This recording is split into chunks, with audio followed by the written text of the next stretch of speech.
Social মিডিয়ায় এই মুহূর্তে ভাইরাল একটি ক্যালেন্ডার গ্রাফিক। সেখানে দাবি করা হচ্ছে ফেব্রুয়ারি 2026 মাসে নাকি সপ্তাহে প্রতিটি দিনই পড়বে ঠিক 4বার করে, অর্থাৎ 4টি রবিবার, 4টি সোমবার, 4টি মঙ্গলবার, 4টি বুধবার, 4টি বৃহস্পতিবার, 4টি শুক্রবার এবং 4টি শনিবার।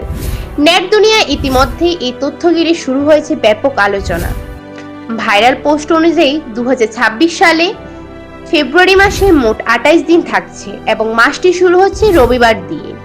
এই কারণেই সপ্তাহে 60টি দিনই সমানভাবে 4বার করে পড়ছে। অনেকে এটিকে দুর্লভ ক্যালেন্ডার প্যাটার্ন বলে উল্লেখ করছেন এবং বলছেন এমন ঘটনা নাকি বহু বছর পর পর একবার দেখা যায়। স্ক্রিনে দেখা যাচ্ছে ফেব্রুয়ারি 2026 ক্যালেন্ডারে তারিখ 1 পড়েছে রবিবারে এবং মাসের শেষ দিন 28 পড়ছে শনিবারে। ফলে পুরো মাসটি নিখুঁতভাবে 4টি পূর্ণ সপ্তাহে বিভক্ত। বিশেষজ্ঞদের মতে এটি আসলে একটি পারফেক্ট ফেব্রুয়ারি প্যাটার্ন। অধিবর্ষ নয় এমন বছরে যখন ফেব্রুয়ারি মাস রবিবার দিয়ে শুরু হয় তখনই এই সমান বন্টনের পরিস্থিতি তৈরি হয়।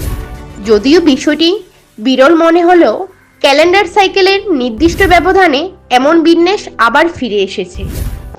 সব মিলিয়ে ফেব্রুয়ারি 2026 নিয়ে তৈরি হওয়া এই ক্যালেন্ডার ট্রেন্ড এখন ইন্টারনেটের আলোচনার কেন্দ্রবিন্দু। তথ্যটি যেমন কৌতূহল জাগাচ্ছে, তেমনি মানুষকে ক্যালেন্ডারের অদ্ভুত সুন্দর গণিতের দিকেও নতুন করে ভাবতে বাধ্য করছে। Bureau report, NB Bangla.